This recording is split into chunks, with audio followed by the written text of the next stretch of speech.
Good morning. And as a warning, I have to be out of here at 9:30. Isn't that what time I need to be out of here? Thank you. I have to be out of here at 9:30. That means you people on the wall, rather than a minute, you have 15 seconds.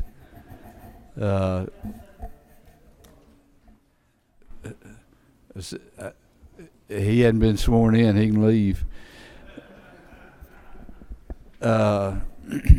Y'all bow with me. Gracious and good Father, thank you for what you do for us. Thank you for letting us get through this week, hopefully through today also. Lead, guide, and protect us in all that we do. Let us always remember that your hand's on us and will guide and comfort us. Bless the day. Thank you for another one. In my Savior's name, amen. Okay, Mr. Corbett, he's a first-timer. Y'all can abuse him. 15 seconds. On the blue sheet, under modified open rules, House Bill 199, timber harvesting required notice only in approved form. It's about uniformity, and it's uniformity in a way that a timber harvester notifies a county or municipality of timber harvesting within their jurisdiction. At this time, I'd appreciate your favorable consideration of House Bill 199, and I'd be open for questions. Anybody got any questions for Mr. Corbett, being a first-time person? Oh, yeah. Let's see. Mr. Fleming. Thank you, Mr. Chairman. Mr. Representative, how does it change the notification process that's required? Well, it makes it uniform across all 159 counties. This is the requirements that they can list if they choose to have an ordinance. It has to go by the guidelines set forth in this bill. So what we're going to do is supersede every local county's ordinance, and we're going to, at the state, tell them what they need to do locally. Well, it's going to make it, answer who, what, when, where, why, and what if. Okay, thank you. It will do what?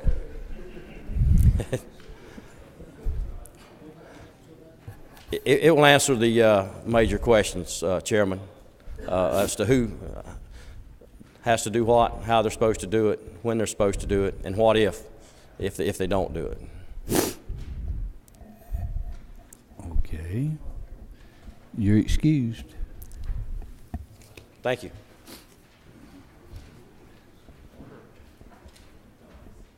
Senator Kirk.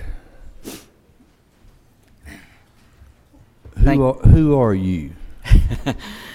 Thank you, Mr. Chair. I'm Senator Kirk. I represent the 13th District of South Georgia, and I bring before you Senate Bill 53 today. And the reason that I'm here, I'm not just a eager freshman trying to get a bill through. This simply tacks on a sunset clause that was put on Senate Bill 65, which passed last year. And that sunset clause was to end March 15th of this year. And what we're asking, this is a collaborative effort between the Sheriff's Association, Department of Behavioral Health and Developmental Disabilities, and the Licensed Professional Counselors Association. To gather more data, we're asking to extend that sunset through June 30th of 2018. You ain't answered my first question. Oh, I'm sorry, Mr. Where are Chair. you from? I'm from Sumter County, Americus, Georgia. Okay. How long you been doing this? Since January.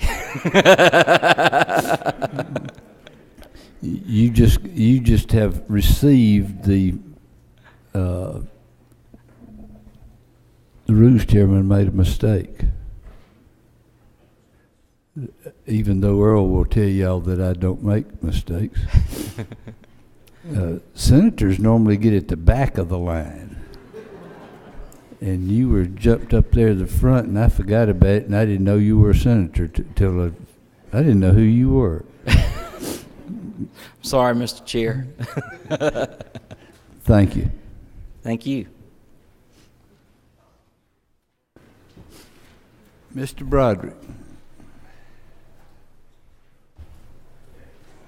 Thank you, Mr. Chair and members of the committee. This morning I bring to you HB 211, under modified structured rule. This is the annual drug update bill, which I've carried before. It's really a housekeeping bill. It incorporates some of the newly identified synthetic bath salts and synthetic marijuana items that have been identified by the crime lab, puts them in as Schedule 1, and it does have a favorable do pass from the committee. And again, it's just the annual drug update bill. I'll be glad to answer any questions if there are any, please, sir. No questions. Thank you. Thank you, Mr. Chairman. Thanks to the committee. Mr. Mitchell. Thank you, Mr. Chairman and members of the committee. I bring before you House Bill 115 under modified open rule Foreclosure Cure Act. This is a bill that has been before this committee before. Actually, it's passed this committee. It's passed the House previously. It will simply give a consumer an absolute right to cure their debt once they have fallen behind, a right that they don't presently enjoy. They must get the permission of the lender. I must add that all sides of this issue have agreed that this is great legislation. You will most certainly prevent some foreclosures in this state should you support and pass this legislation. I'll stand for any questions. Mr. Hamilton. Thank you, Mr. Chairman. Representative, is this the bill that you told me that if I vote yes on this, that I'll be a hero in my community? Absolutely. They would try to enact parades for you, in fact. And that's a guarantee, right? At least I'll come down and leave.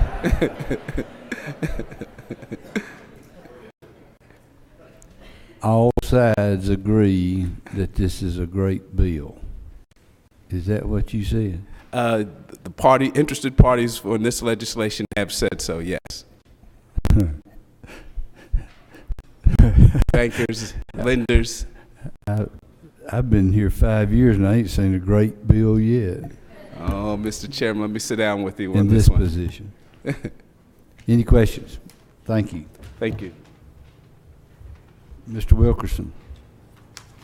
Good morning, Mr. Chairman, members of the committee. Today I ask for House Bill 177 under modified open rule. It's the DFACS reporting bill that I've mentioned a couple of days, I've mentioned before, and I'll be willing to answer any questions. It basically closes the reporting loop that's supported by both DFACS as well as our school counselors and will protect the children on the ground.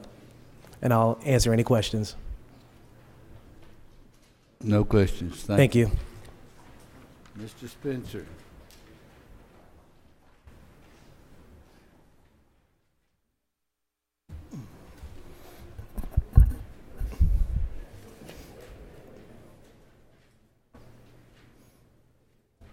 Mr. Chairman, I bring House Bill 18. It's the middle of your page, modified structured rule. It's to exempt aerospace engineers from state licensure. This is necessary to attract the aerospace industry into Georgia, and we are trying to establish a spaceport, commercial spaceport, in Camden County. This is a necessary piece of legislation.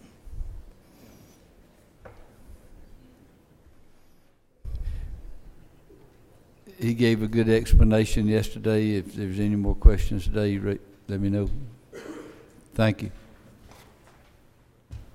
Mr. Harrell. Thank you, Mr. Chairman. Under modified structure on the first page, third one down, House Bill 85 would allow for the redevelopment of portions of 2,600 acres that were formerly Central State Hospital in the Milledgeville, Georgia area. And then also under modified structure. Wait a sec. We have an amendment to that bill. I know Chairman Roberts had offered an amendment that I'm certainly agreeable to.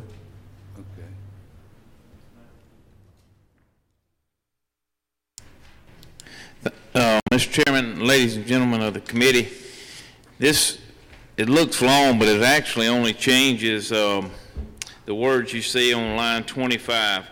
To give you some background of why I'm offering this amendment, we actually have a prospect, well, it's not a prospect, they're actually wanting to come in one of my counties.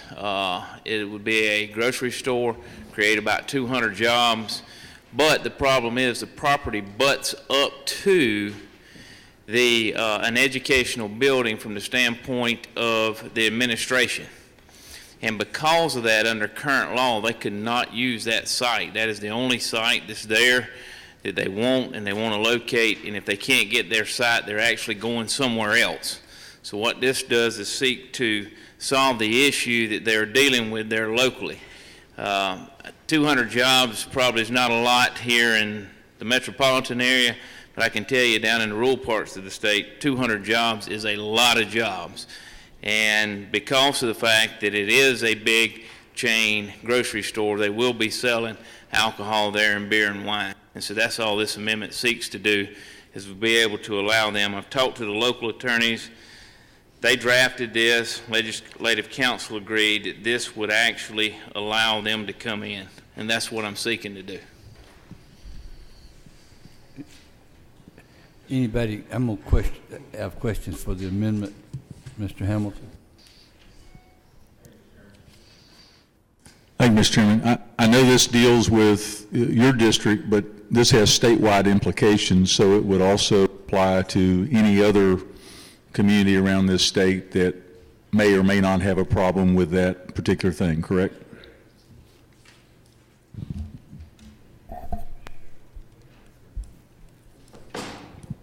Madam Pro Tem. Thank you. I just, on the face of it, I think I'm fine with your amendment, but I had a question. It says school building or school grounds.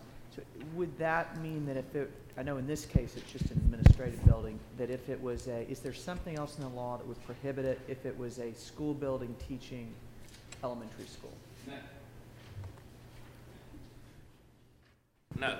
Well, I'm back on now. No, it would not. This is the fix in order to do it. There is, the funny thing about this piece of property, it's located across the street from a college campus, and the college campus is an actual golf course. It's actually owned by the college campus. I mean, owned by the college, so it's considered part of the college grounds as well. There's actually an alternative school with this actually on that property with the golf course as well. So that part of it is within that as well. But the main crux of it is it comes right up to the administration building. It's actually right on the 100-yard mark as far as where that alternative school is. But so it does absolutely. You're correct. It does not prohibit it just to administrative buildings. You're correct. So it would change the line with regard to any school. Yes, ma'am. Yes, ma'am.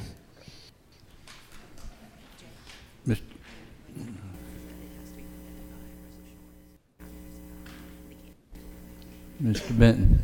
Thank you, Mr. Chair. The distance from alcohol establishments to school or churches, isn't that totally a local? I'm sorry. Isn't that a local issue? How far they come? No, it's actually state law. State law. But it actually, and there again, and talking, the leader behind me was correctly pointed out that it actually has to be permitted by a resolution or ordinance of the county or municipality. They would have to agree to it. So in other words, they couldn't just come in without the locals agreeing to it as well. So then it becomes a local issue. Yeah, at that point, yes, they have to agree to it. All right. Ms. Cooper. I'm not trying to hold the bill or anything, but is there some way this could be written so that it doesn't open it up statewide to where we might get this right beside a high school, or where it could be written like for administrative or? It's my understanding from talking with the county attorney from back in the county that I'm referring to in legislative council that this is how it has to be drafted in order for it to work.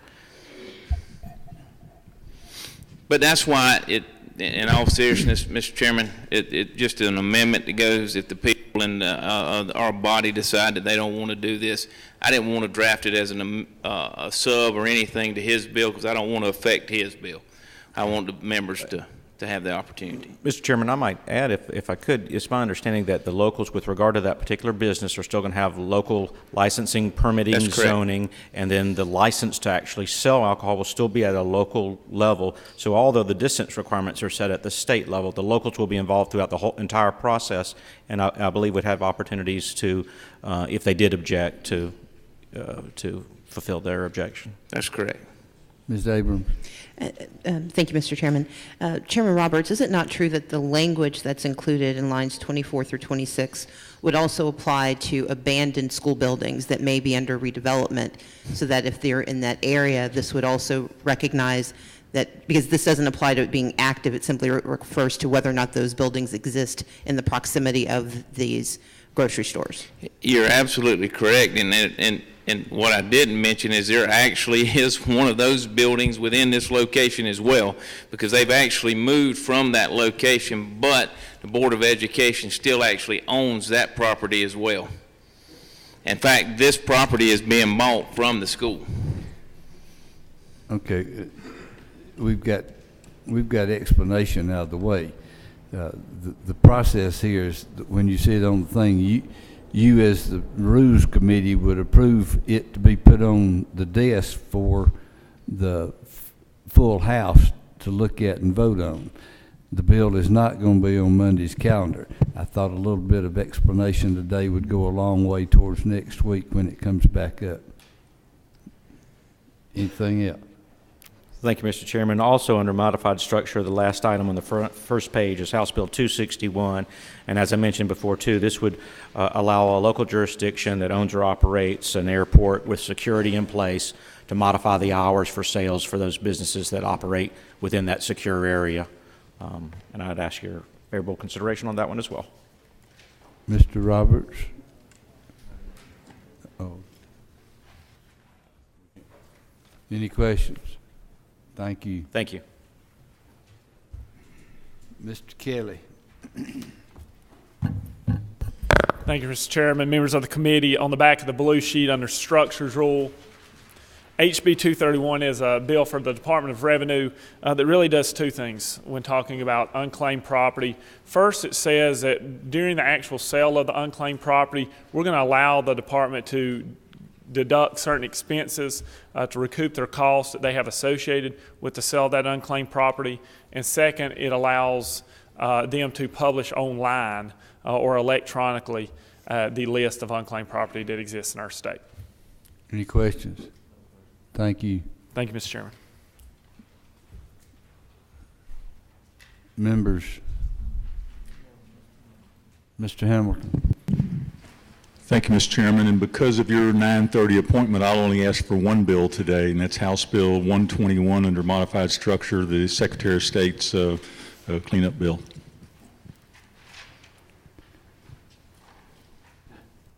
Ms. Cooper. Thank you, Mr. Chairman. I'd like to ask for a bill that is not on the sheet. It would be under modified structured. It's the biosimilar bill, House Bill 195, and it's there because I didn't understand the process of when a bill went back to a committee, it got dropped from your system. We did what you said. It's ready to go, and I would like to start asking for it. It's House Bill 195. I'm sorry for the mistake.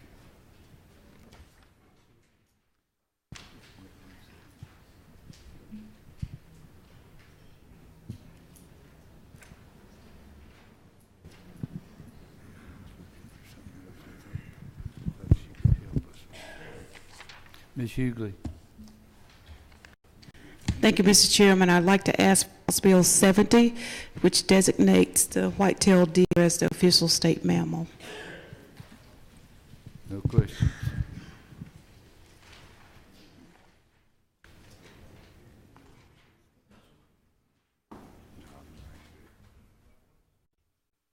Mr. Powell.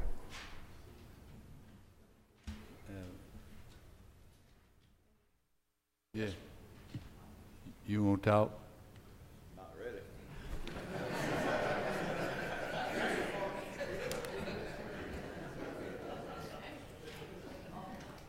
Yeah, you do. I do. Yeah. All right. 192? I'd like to ask for House Bill 192. House Bill 192, Mr. Chairman and members, you know, this is sort of a crafted thing. It sets specific guidelines for local elected officials that are using P cards and credit cards. You know, it just seems to me, being from down in the country where folks do little things a little bit differently, when I have a good old guy walks up to me and he asks me where am I going on my vacation on my state P card, quite honestly, it sort of got under my skin because, you know, as you know, we have a process that we do our reimbursements through the fiscal office. And he'd been watching the news and such as this back in the summer when all this stuff out here in certain counties was happening about people running up, elected officials running up things on P cards, going on vacation, buying pictures of this one and that one and all. So this basically sets up a framework that if you're a county, or if you're a local elected official, that if you're going to use a county credit card or a P card, then the county governing authority or that body itself, they have to pass an ordinance in a public vote stating what the policy is.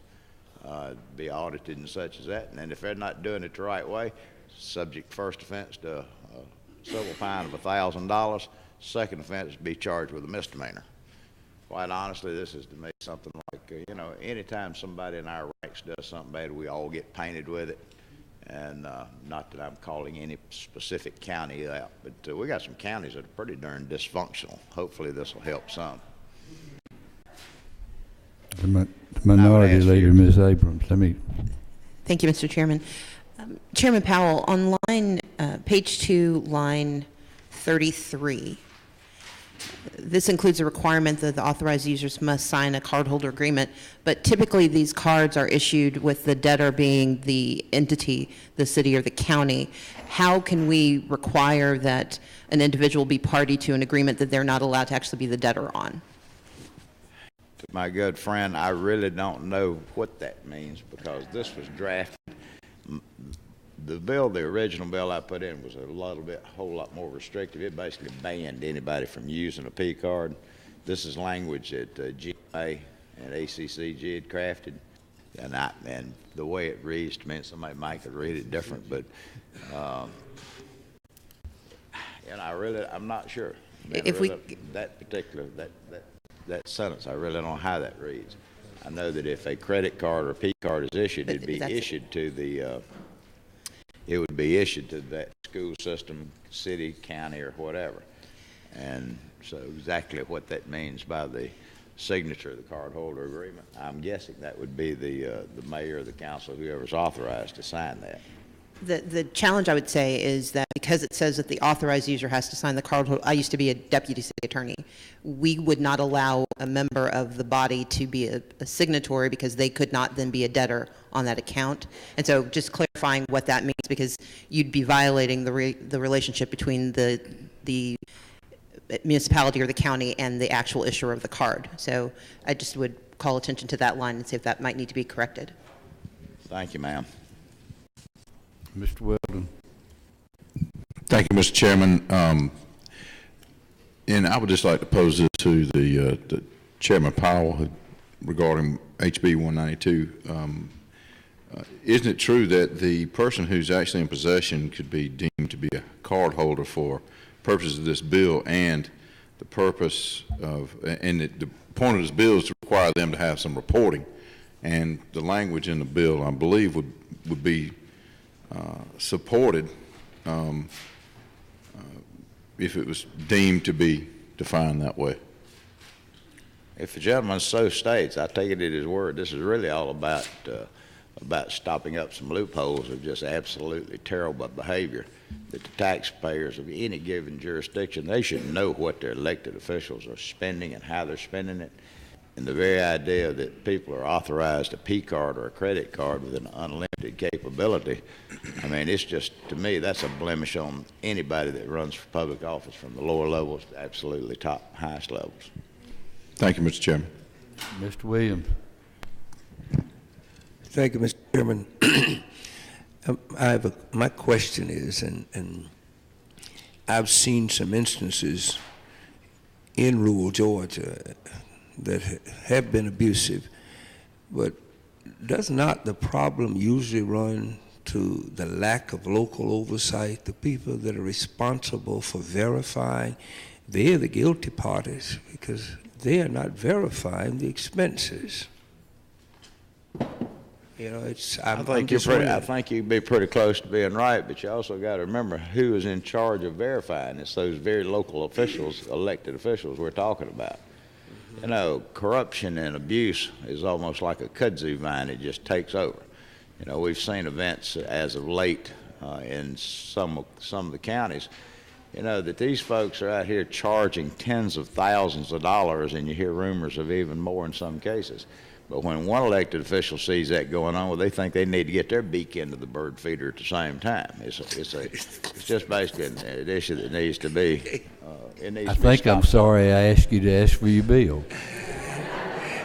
I'm not sure.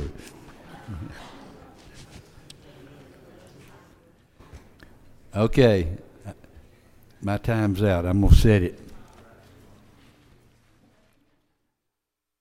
Under modified structure, this is Monday. Are we in Monday? Okay. The next day we're in, under modified structure, HB 121. Any opposition? It's on.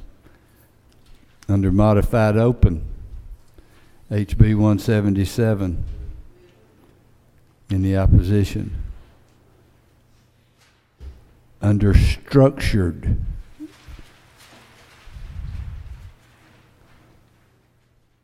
it's on the front page, HB 70.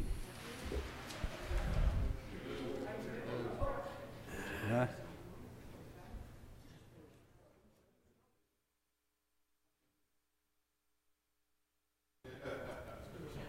I already said it. We're done.